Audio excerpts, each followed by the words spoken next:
And she toughed out the last 15 minutes of practice and went to her car and just started crying. What was she doing?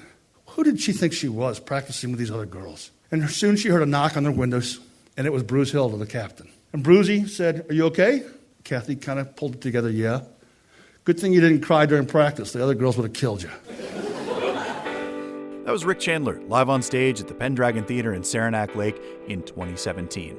And on today's episode of The Howl, it's time to join the Fresh Meat Squad. From NCPR and the Adirondack Center for Writing, this is The Howl. True stories, no notes, told live on stage in the North Country. I'm Ethan Shanty.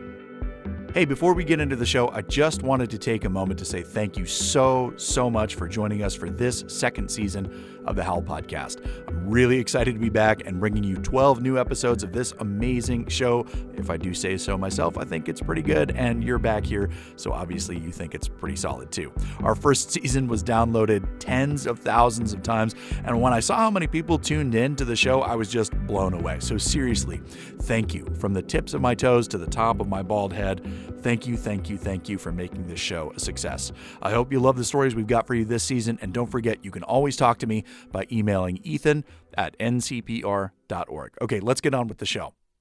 I always wanted to be a visual artist. I really liked drawing and painting when I was a kid, but I never had a natural eye for it. And at age 10, when I started playing the saxophone in grade school, I took to music kind of effortlessly. And by the time I started my first rock band at 13, I was fully invested, and I never really looked back at painting.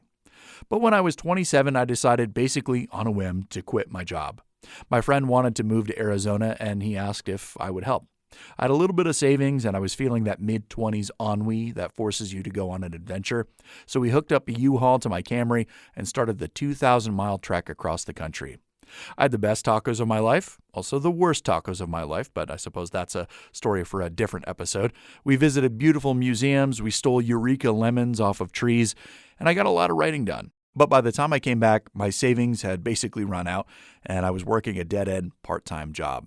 I had found myself with a lot of free time, something that for me has always led to increased anxiety.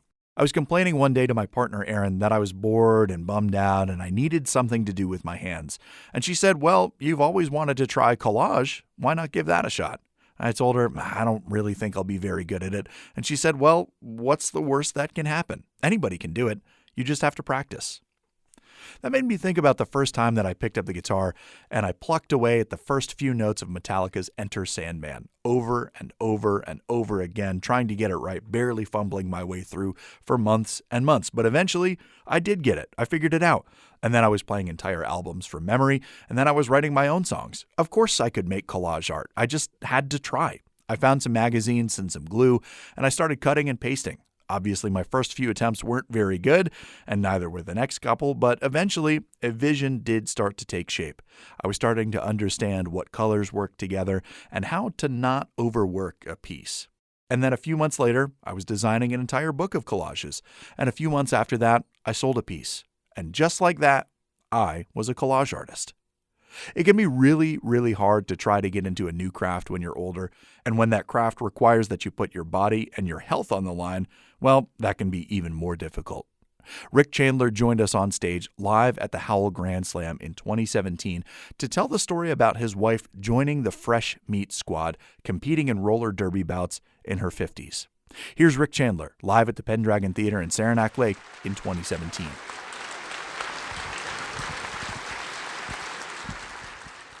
In May of 2009, our younger son graduated from high school. And my wife and I looked at each other and thought, now what? You know, it's typical that parents kind of drift apart as their kids get older, but this was something even different. My wife had lost something. I don't know why, but she felt like she really wasn't worthy of love.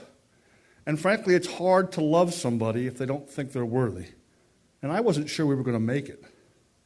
So in August, when she said she needed to tell me something, I was pretty apprehensive. You can imagine my shock when she told me that she decided that she was going to go out for the Richmond, Virginia women's roller derby team.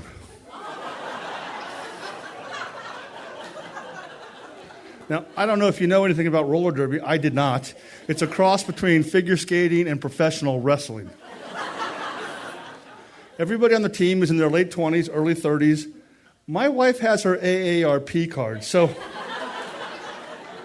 I didn't know what to think. She told me that practice was Sunday for 3 hours, Tuesday 3 hours, and then Thursday for 2 more hours, so 8 hours a week. Plus, she had to do drills in between.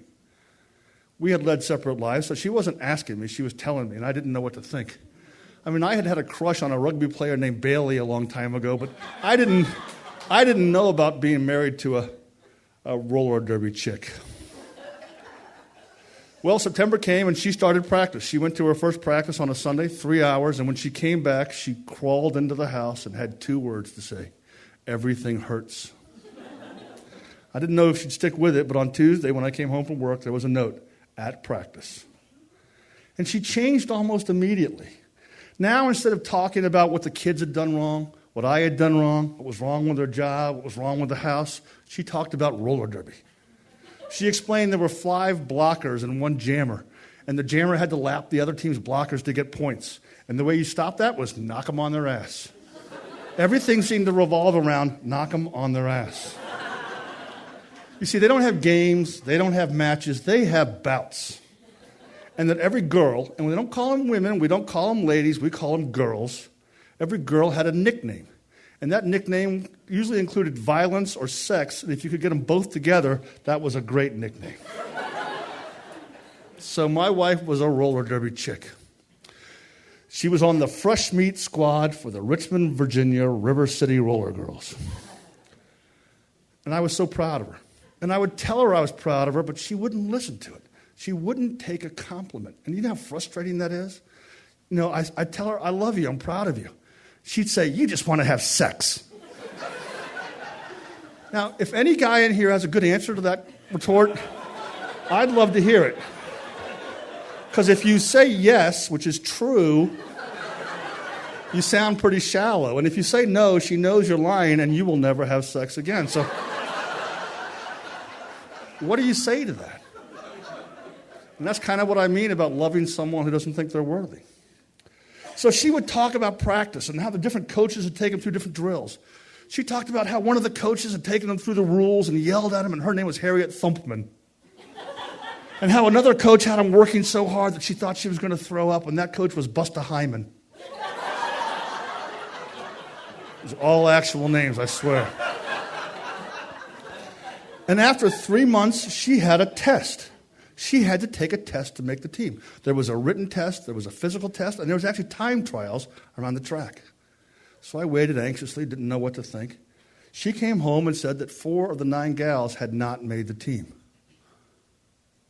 I waited and waited. She said, of course I made the team. I worked half my ass off to make this thing. And she had. She had lost about 45 pounds. She was really working hard. And you know how you feel good when you're working out? You feel better? She felt that pride, but you still couldn't tell her anything. I said, let's go out and celebrate. No, it's not a big deal. Yes, it's a big deal. No, it's not a big deal. So now she was officially a member of the Uncivil Warriors roller derby team. Practicing with the team, going to be a blocker. And she'd go to practice, and she'd still have anxiety. And then it happened. Sometime in January, Bruce Hilda knocked her down. Oh, excuse me, that was Malicious Murph knocked her down. She'd be so pissed if I got this wrong. Malicious Murph knocked her down, and she landed on her elbow. And it hurt. It hurt a lot. And she toughed out the last 15 minutes of practice and went to her car and just started crying. What was she doing? She was in pain. Who did she think she was, practicing with these other girls? And soon she heard a knock on their windows, and it was Bruce Hilda, the captain. And Brucey said, are you okay? Kathy kind of pulled it together, yeah. Good thing you didn't cry during practice. The other girls would have killed you. But I expect you back at practice on Sunday. We need you. We need you. Those were the 3 words she needed to hear to come back to practice the next Tuesday or Sunday, and sure enough, she did. Well, you can guess what happened. Time goes forward, and she has her first bout. And they're concerned that the treasury's kind of low, and they're not sure they have enough finances. And the great thing about being older and cheap is when they say they need money, you can call the coach and buy tickets. I bought 50 tickets. But I wasn't going to tell my wife. That's $500. She'd be furious. So once again, I'm telling her I'm proud of her. I love her. This is great. And she says, no, you're not. And I lose it. Well, I must be proud of you. I bought 50 damn tickets to your first bout. She was appalled. What? You did what? Gave them to people at work, people at the gym, guys at the cigar shop. Everybody's going to be there. She wanted this to be her secret. She wanted this to be her skeleton in the closet. She was furious. You would have thought I'd given her a big bottle of liquid and sold tickets to her colonoscopy. Like,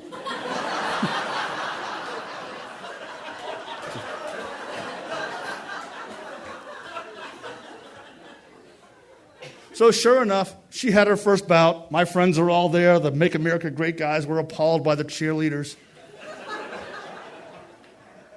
And they called out her to go on stage. And her maiden name was Freeze. And they called her out as Freezer Burn. That's right. You can't say Freezer Burn. It's got to be Freezer Burn. And I'd love to tell you she did great. She won the game. They carried her off on their shoulders. But it wasn't like that. But when we got home, I told her how proud I was of her, how great it was. She didn't want to hear it. She pointed out everything she had done wrong. I didn't know she'd done anything wrong. And time went by. So I stopped going to her matches, but she kept going. And then it was the end of the season party. And she wasn't sure she was going to go. Why would she go? She didn't really fit in, she felt, and they didn't really care about her. I said, you're crazy. It's like those things you used to do in high school sports, you know. She said, no, I don't know. I graduated in 1974. Title IX was signed in 1972. Title IX guaranteed equal access to sports for girls. There were no sports when she was growing up. You were a cheerleader on a spirit team, right? She didn't have any of those things. And I had to explain to her she had to go. So we went, and it was at a bar, bought a couple of pitchers of beer, and all night the other gals came up to talk to her, told her what a great team player she was. And I'm like, see, they do care about you. She says, they just want free beer. Well, they started to give out the awards, and the team coaches were up there. And the first award they decided to give was the Spirit Award. And they said, we usually save this for last, but we wanted to give this one out first. And they talked about how when this gal came out for the team, they weren't sure she was going to make it. They weren't sure she'd stick with it. And she wasn't a loud player. She wasn't the kind of person that encouraged everybody, but she led by example. And you can guess, my wife was looking out to see who they were talking about, and everybody else was looking at her. She won the Spirit Award that year, and they called it out, and you know what they called? Freezer Burn! And when she went home, she started to fall asleep, holding her plaque. And the last thing she said to me is, I guess I am a badass, aren't I? And I said, I don't know if you're a badass, but I love you. And you'll always be my Freezer Burn!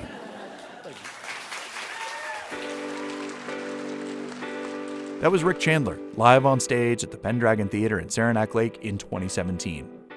You know, if you've got the support from your friends and your loved ones, you can do just about anything that you set your mind to. Whether you want to learn how to play the guitar, or to paint, or even to join a roller derby team, it's never too late and you're never too old. Just make sure that you wear a helmet.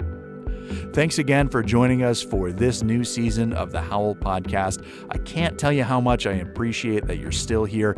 And if you're brand new to the show, check out the first season. There's 10 other episodes plus 2 special editions of the program available right here where you're listening.